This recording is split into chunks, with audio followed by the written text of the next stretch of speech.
Qui je suis? Mélanie Baudy. C'est mon vrai nom. Moi, je suis illustratrice, autrice et militante. J'essaye de parler des droits des femmes parce que personne n'en parle. Et donc, avec la BD de Petite Rebelle, j'ai voulu mettre en avant toutes les souffrances des femmes et essayer de donner de l'espoir et de donner la parole à travers des dessins à des femmes qui ne peuvent pas toujours parler. En féminisant la langue, je me suis rendu compte à quel point la langue était masculine. Alors c'est là qu'on se rend compte qu'en fait tout est masculin, vraiment tout, jusqu'à nos droits. En fait, on est passé d'un patriarcat religieux à un patriarcat capitaliste, mais on a toujours le patriarcat. Et on a toujours cette dépendance à l'homme. Et on n'est jamais comprise dans l'homme avec un grand H. On est quand même la moitié de la population. Et on a énormément de droits qui ne sont pas les mêmes que ceux des hommes. Comme on sait qu'on est majoritairement victime de violences sexuelles, conjugales, victime de la société patriarcale, j'ai trouvé important de donner la parole à tous les sujets qui nous parlent. Et les petites rebelles, elles donnent la parole à ces femmes, elles expriment ce que ressentent les femmes. Les thèmes que j'aborde dans Les Petites Rebelles sont les violences conjugales, l'emprise, les violences sexuelles, toutes les violences faites aux femmes et aux enfants. À partir du moment où on ne protège pas la femme, on ne protégera jamais les enfants. J'essaye de le poser les pieds dans le plat et de dire c'est ça qu'on vit et c'est ça qu'on veut plus vivre. Alors dans l'affaire Priscilla Majani, ce qui m'a choqué, c'est qu'on n'ait pas écouté la parole de l'enfant, qu'on ait diabolisé la parole de la mère et qu'on n'ait même pas pris un moment pour dire bon, là il y a un problème, la petite fille dénonce un inceste, il faut qu'on la protège. À partir du moment où un enfant dénonce une violence sexuelle, on doit le protéger. On ne doit pas le séparer de sa mère, on doit le protéger de l'agresseur.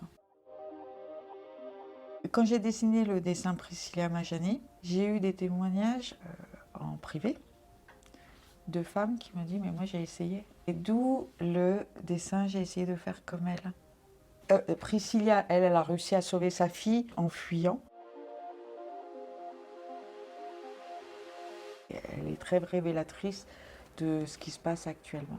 C'est-à-dire qu'on préfère écouter la parole de l'incestueux, du criminel, plutôt que d'écouter la parole de l'enfant ou de la mère protectrice. Il y a eu un dessin qui a beaucoup choqué à l'époque de l'affaire Julie. Il a choqué, il a été censuré, il y a eu des gens qui ont été censurés aussi parce qu'ils l'ont partagé. Et en fait, c'est un dessin de la petite fille et plein de pompiers autour. Et en fait, ce dessin, il exprime exactement, il répond à ce que les juges ont dit. Mais une petite fille de 13 ans, elle peut très bien avoir envie d'avoir des rapports sexuels avec des adultes. Elle peut très bien être consentante.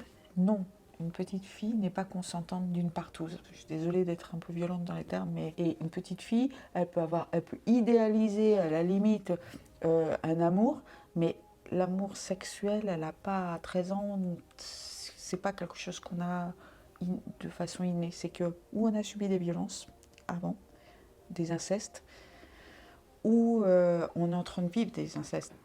Les petites rebelles, elles donnent la parole à ces femmes et quelquefois elles expriment ce que ressentent les femmes, ou elles disent juste la vérité.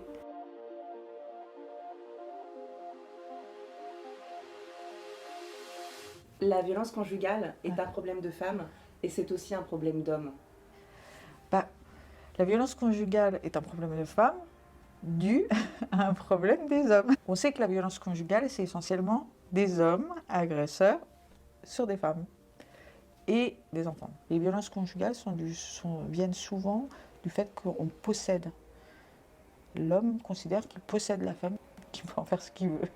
Pour moi, ça vient de la société patriarcale, qui vient de la société patriarcale religieuse, où l'on possédait la femme. Il y a des siècles et des siècles, à un moment, on a décidé que la femme était la possession de l'homme. Alors qu'à l'origine, elle n'a jamais été la possession de l'homme. Elle était beaucoup plus égalitaire. À mon goût, elle était beaucoup plus égalitaire.